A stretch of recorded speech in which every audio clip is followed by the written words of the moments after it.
చేపల కూర తయారీ విధానం చూపిస్తానండి. చేప ముక్కల్ని 2-3 సార్లు నీళ్ళలో కడిగిన తర్వాత ఉప్పు పసుపు వేసి శుభ్రంగా కలిపి నేను చూపించిన విధంగా కడిగేసేసి 2 సార్లు మళ్ళీ పక్కన పెట్టుకోవాలండి. అప్పుడు నీచు వాసన అనేది ఉండదు. కడిగిన ముక్కల్లో పసుపు, ఉప్పు, కారం, నూనె, కొత్తిమీర, ఉల్లి తరుగు, ఉల్లిపాయ ముక్కలు, పచ్చిమిరపకాయ ముక్కలు అన్నీ కలుపుకొని శుభ్రంగా నూనె కూడా తగినంత వేసి అన్నీ శుభ్రంగా కలిపి పెట్టుకోవాలంటే ఒక పావు గంట సేపు.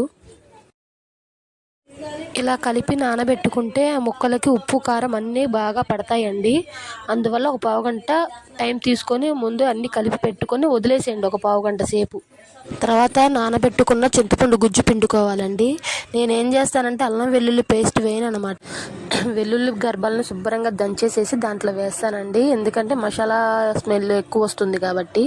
ఇవన్నీ కలిపి పెట్టేసేసి ఒక పావు గంట సేపు మనం మీడియం ఫ్లేమ్లో పెట్టి వదిలేస్తే